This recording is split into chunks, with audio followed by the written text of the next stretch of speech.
The next question, Brother Mohsin Bashir from Kashmir, India. What should we follow when there is difference of opinion among the scholars on a particular issue? This question is related to the earlier question, that what should we do and who should we follow if there is difference of opinion among the scholars. Allah says in the Quran, in Surah Nisa, chapter number 4, verse number 59, Atullah wa atiu Rasul. Obey Allah and obey the Messenger.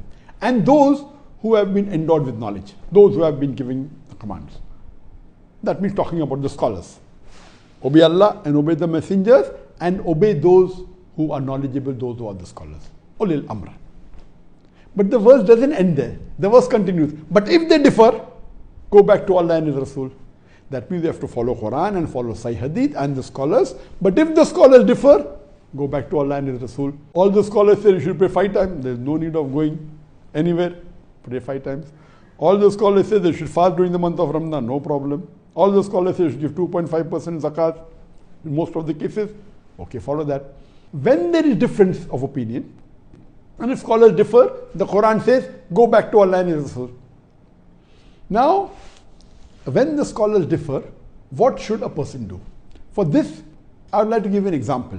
Depending upon which level do you belong to, your decision will be based on that. I remember when I was in school, when I was in the primary school. For us, for a child in the primary school, teacher is always right. Irrespective whether the teacher is knowledgeable or not, for the child going in primary school, for him or her, the teacher is the most knowledgeable in the world. And I remember in the primary school, when my science teacher told something, and I told my father, my father, he was a medical doctor, he was a psychiatrist, he had done his post-graduation in medicine. And when there was a medical issue and I told my father said that, this is wrong. I was adamant, no, my teacher cannot be wrong. That time I was a kid, 7, 8 years old, not knowing that my father is a medical doctor. But for me, the teacher is always right. Similarly, when a child is in primary school, for him the teacher is always right. So for a person who has no knowledge of deen, or maybe is a beginner in deen, who is a revert, or maybe who has not studied at all, he may be an elderly person, but did not study deen at all. So I would consider him to be in the level of school level. So for him, he should catch one scholar, consider him to be teacher, and follow that is the safest. Whichever scholar he believes. But that is for a person who has limited or no knowledge of deen. Normally, the fuqahas, they divide the Muslim into 2 levels. One is the mujtahid, a scholar, and one is the non-mujtahid. I divide normally into 4 levels. There are different levels of division. I would count a person who has bare minimal knowledge of deen, bare minimal, or maybe a revert, or maybe he's elderly but no one taught him really about the deen. So I would call him a person who's in school, bare minimal, the lowest level in the Muslim. The highest level I would call as a scholar or a mujtahid. And today, in today's world, there are very few mujtahid, very few scholars, maybe a few hundred, very few. All the dais that you see giving talks and all, very few are really scholars, very few. The highest level is scholar, the lowest level is just a beginner. The second level from top, I would say, is a student of knowledge. So most of the du'ats are students of knowledge. For example, the person who has studied deen and spent years studying the usul of fiqh or the hadith or tafsir, you can call him a student of knowledge. Student of knowledge may differ. He may be a graduate from Islamic University. He may be a postgraduate, done his master's. He may be a PhD. Just by getting a PhD degree, don't become a scholar. Can become, but chances are less. Scholar is a different category altogether. Allah has given him the sense of analysis, of understanding. He knows all the usuls and has the element of hujjah, etc. That's a different level. So scholars are very few in the world, maybe a few hundred now in the full world. So these are students of knowledge. In the students of knowledge, there are various categories: low level, medium, high, very high. PhD may be a very high level, but yet a student of knowledge. And a person may not have gone to university, but he might have spent months and years discussing with the top scholars and fuqahas. He may be more knowledgeable than a PhD. And in my organization, in Islamic Research Foundation, when I was in Bombay, and the school itself, we had more than 500 employees, out of which about maybe 25 of them were graduates, postgraduates, and PhDs from foreign universities. Mostly from Islamic University of Medina, some from Imam Muhammad bin Saud University, some from Al-Azhar University, maybe 25 of them, bachelors, postgraduates, and PhDs. Then we had another 30, 40 people who have passed from the Islamic universities in India. Some have done the IFTA, some have done the Alim course, some are Mufti, another 30. So totally we have about, 50, 60 people. All of them I call a student of knowledge. There were some who were in the research department who did not pass from any of the Islamic universities, but they spent years in doing research. For me, they were more valuable than the masters and the PhDs amongst my staff.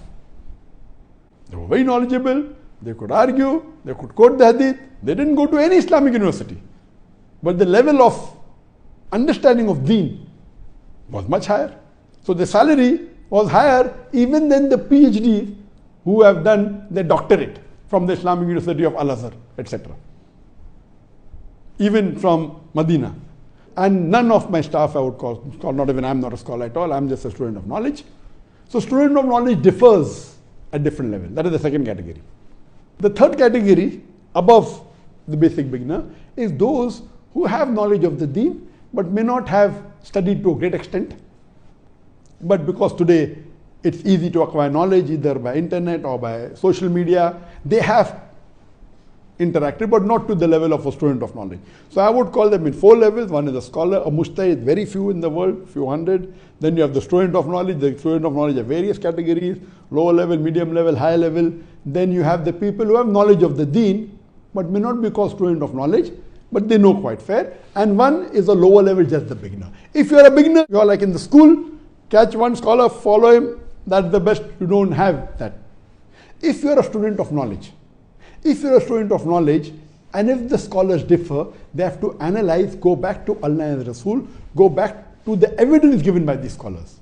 So if 2 scholars differ, the student of knowledge will actually check that what is the evidence given by scholar A and what is the evidence given by scholar B.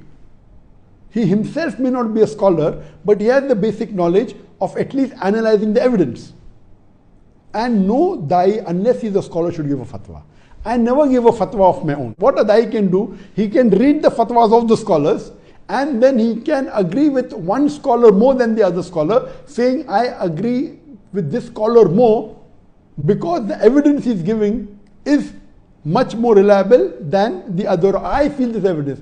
Now, depending upon what level of student of knowledge are you, can you agree? But naturally, for a very low level of student of knowledge, then it may not be right for you to judge which of the scholars is correct. But you are on a high level, you can. Those who are on the third level, who have knowledge of the deen, what they should do, they should ask a student of knowledge that these 2 scholars are differing, who do you think is more appropriate? And based on the evidence they give. So basically, you have to go back to Allah and His Rasul, see the evidence in the Quran and the Hadith. There may be chances that some scholars, they have made mistake out of ignorance. They were uninformed. Some said because of difference of opinion, various things. So if you analyze and then make a decision, so if you are a student of knowledge, you can analyze the evidence given by the scholar, then decide which scholar is correct. If you are the third category, you can ask a student of knowledge or ask a scholar, a third scholar, which of the 2 evidence is more appropriate, and hear the reasoning, and based on that you can decide. If you are the 4th level, just hardly knowing the level of deen, you catch one scholar, follow him blindly, there's no other option. But naturally, he should not be a fake scholar. He should be a scholar by its true sense. And if you do that, you have no other option because your knowledge is very low in the deen. These are the options we have, but as the Quran says, go back to Allah and Rasul. We have run out of time. That was the last question that I could answer. Just to give information, inshallah, that there will be a program next Saturday, but it will be only Ask Farik. Till then, we meet inshallah. Assalamu alaikum wa rahmatullahi wa barakatuh. Wa akhiru da'wan alhamdulillah rabbil alamin.